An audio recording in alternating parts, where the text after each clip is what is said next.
When you think of a dessert that is simultaneously a viral phenomenon, a national obsession, and a logistical challenge, what image comes to mind? For South Korea in early 2026, the answer is Dujjonku, the Dubai Chewy Cookie. That small brown disc, the size of an egg, with a cocoa-dusted marshmallow shell hiding a vibrant green pistachio filling that reveals an unexpected crunchy texture.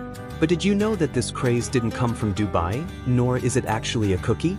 Its story involves a former Korean Navy officer, an unusual request from a regular customer, months of technical innovation, and a social phenomenon that sent ingredient prices soaring. Come along as we uncover the complete history of Dujjonku. Our journey begins not in the Middle East, but in South Korea, in 2024. In a small bakery called JANG Cookie in Gimpo, pastry chef Kim Na-rae was perfecting her specialty. Chewy Cookie, a marshmallow-coated cookie with a creamy filling that already had a loyal customer base. Kim Na-rae was no ordinary baker. She was a former non-commissioned officer in the Navy's aviation division, who started making desserts as a hobby during her military service and, after being discharged, decided to enter the dessert business. In April 2024, something changed. Dubai Chocolate, a chocolate bar filled with pistachio cream and kataifi, shredded Middle Eastern phyllo dough, was exploding on social media as a global trend.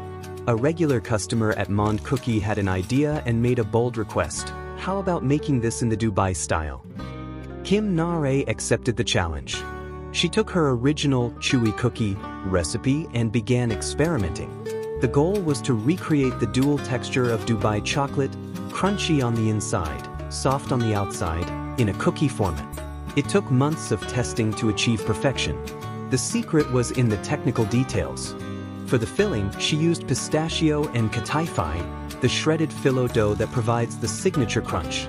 The kataifi had to be baked until golden and crispy, then mixed with a pistachio and white chocolate cream. For the shell, she melted marshmallows, but with a crucial trick. She melted only 70% of the marshmallows, keeping the dough elastic and chewy.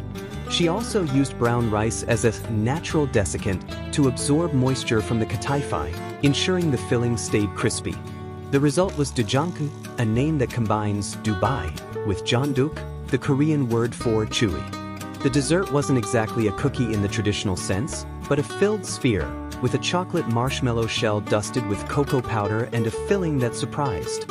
First the softness, then the crunch of kataifi, then the intense pistachio flavor. At first, success was gradual.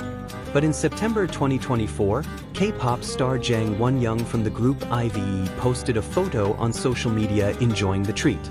The effect was immediate and overwhelming. Within weeks, Dujjonku went from a local curiosity to a national phenomenon. Lines began forming before dawn. In major Korean cities, the open run phenomenon, people lining up before stores opened, became routine. On social media, over 30,000 posts were tagged with the dessert. Production at JANG Cookie exploded. From a small operation, they began producing 30,000 units per day with a staff of 50 employees. Kim Na-rae revealed on a TV program that daily sales reached approximately 130 million won, about $89,000. The impact was so great that even the ingredient market felt the pressure. The price of kataifi, a key ingredient, jumped 68% in just 4 months, from 18,900 won to 31,800 won per 500 grams. The price of pistachio rose 33.3%, and the price of Dujjonku itself more than doubled, from 3,000 won to 6,500 won. But the craze went further. Restaurants with no connection to bakeries, jokbal, pig's trotter, houses, spicy chicken feet shops, and even sushi restaurants began selling the cookie as bait to appear on delivery apps. The term Dujjonku became such a powerful keyword that some establishments started including it in unrelated menu names just to appear in search results. In October 2024, convenience store chain CU launched its own version, a Dubai-style rice cake, selling over 1.8 million units in just a few months. Even Starbucks Korea jumped on the trend with its own version. But like all viral trends in South Korea, the life cycle of Dujjonku was surprisingly short. Analysts point out that while food trends used to last about a year, the cycle has now shortened to just 3 to 4 months. By February 2026, searches for the dessert had dropped by half in just 17 days. Shops that sold 1,000 units a day were selling 15. Owners began reducing purchase limits and looking toward the next phenomenon. Food critics like Lee Young-jae explain that Dujjonku's success wasn't just about flavor, but about the social experience of participating in the moment. You don't care how it looks, how it tastes. All you want to do is get in line.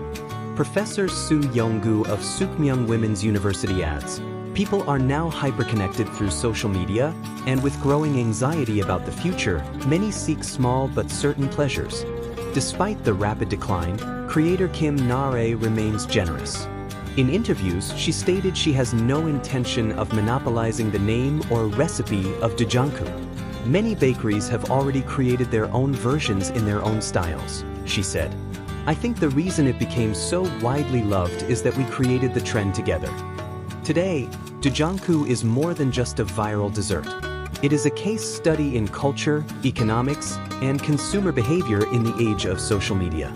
Its story involves a former military officer turned pastry chef, an unusual customer request, the overwhelming power of K-pop, and a social phenomenon that made the world look at a small Korean cookie with a Dubai name. So, the next time you see a long line for a viral dessert, remember, you're not just seeing a passing fad.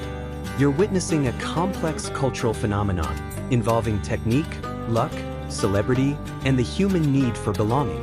Dujjonku traveled from the hands of a former Korean Navy officer to the global stage in less than a year, and its story is still being written.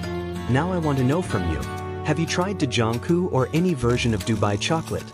Do you think this kind of viral trend has more to do with taste or the belonging factor? Tell us in the comments. If you enjoyed this sweet and viral story, hit that like button to help the channel grow. And if you're not subscribed yet, subscribe now and ring the bell because every week a new story is coming out of the kitchen. See you on the next plate.